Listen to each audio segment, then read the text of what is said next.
খ্রিস্টানদের প্রধান ধর্মীয় উৎসব বড়দিনকে সামনে রেখে ভারতে খ্রিস্টান সম্প্রদায়ের ওপর হিন্দুত্ববাদীদের হামলা, অথচ নীরব মোদী সরকার।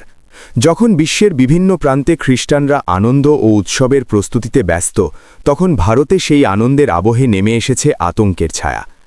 ভারতে বড়দিন উদযাপন উপলক্ষে গতকাল বৃহস্পতিবার প্রধানমন্ত্রী নরেন্দ্র মোদী দিল্লির এক গির্জায় গিয়ে প্রার্থনা করলেন।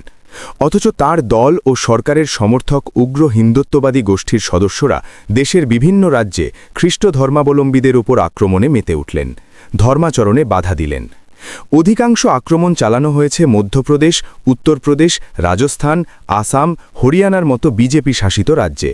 বিস্ময় এটাই, এ ধরনের আক্রমণের প্রতিবাদ বিজেপির পক্ষ থেকে করা হয়নি। কেন্দ্রীয় সরকারের তরফ থেকে নিন্দাও করা হয়নি, কোনো বিবৃতিও দেওয়া হয়নি, কারো বিরুদ্ধে তেমন কোনো ব্যবস্থা নেওয়া হয়নি।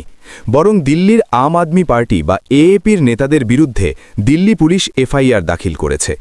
অভিযোগ, দিল্লির সাবেক শাসক দলের নেতারা খ্রিস্টানদের ধর্মীয় ভাবাবেগে আঘাত করেছেন। ঠিক একইভাবে বাংলাদেশের বিরুদ্ধেও ক্রমাগত অপপ্রচার ও ষড়যন্ত্র চালিয়ে যাচ্ছে, একের পর এক নাটক তৈরি করছে এবং প্রদর্শন করছে। অথচ বাংলাদেশ পৃথিবীর শ্রেষ্ঠ সাম্প্রদায়িক সম্প্রীতির দেশ। সম্প্রতি মধ্যপ্রদেশের জব্বলপুরে ক্ষমতাসীন বিজেপির জেলা সহসভাপতি অঞ্জু ভার্গবের একটি ভিডিও সামাজিক যোগাযোগ মাধ্যমে ভাইরাল হয়। ভিডিওতে দেখা যায়, একটি গির্জার অনুষ্ঠানে তিনি এক দৃষ্টি প্রতিবন্ধী নারী ও তার সন্তানদের ওপর চড়াও হন এবং নারীটিকে শারীরিক ও মানসিকভাবে লাঞ্ছিত করেন। ওই নারীকে উদ্দেশ্য করে অঞ্জুকে বলতে শোনা যায়, তিনি এই জন্মেও দৃষ্টিহীন, আগামী জন্মেও দৃষ্টিহীনই থাকবেন। এমনকি চার্চে সিন্দুর পরে শিশুদের নিয়ে আসা নিয়েও কটূক্তি করেন তিনি। অবশ্য অঞ্জু ভার্গবের দল দাবি করেছে, ওই গির্জায় দৃষ্টিহীন ও শারীরিক প্রতিবন্ধীদের জোরপূর্বক ধর্মান্তর করা হচ্ছিল এবং তিনি তার প্রতিবাদ করেছিলেন।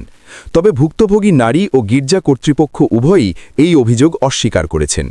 তাদের ভাষ্য অনুযায়ী অনুষ্ঠানটি ছিল প্রতিবন্ধী শিশুদের জন্য একটি দাতব্য সমাবেশ। এ ঘটনায় এখনও বিজেপির ওই নেতার বিরুদ্ধে কোনো আইনি ব্যবস্থা নেয়নি পুলিশ।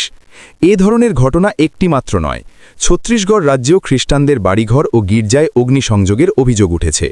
রাজ্যের কাঁকের জেলায় একটি শেষকৃত্যকে কেন্দ্র করে উত্তেজনা ছড়িয়ে পড়ে।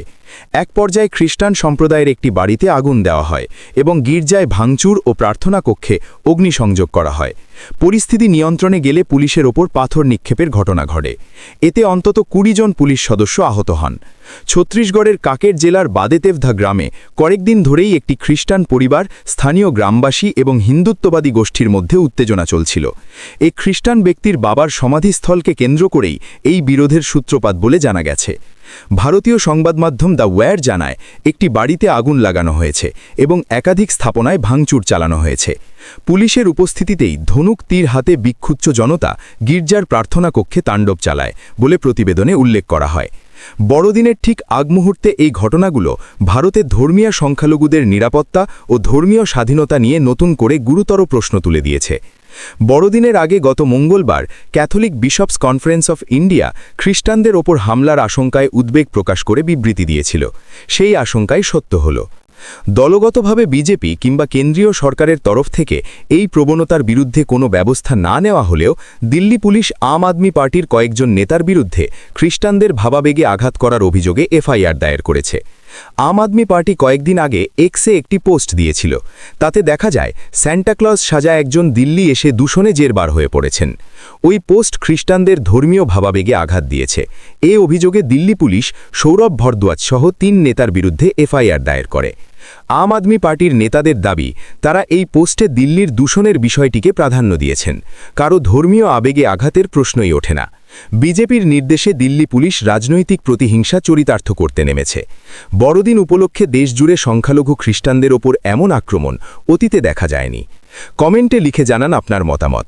আর এই বিশ্লেষণটি ভালো লেগে থাকলে লাইক দিন, শেয়ার করুন আর সাবস্ক্রাইব করে নবকলি স্টুডিওর পাশে থাকুন। সচেতন সমাজের পথে একসাথে হোক পথচলা। আল্লাহ হাফেজ।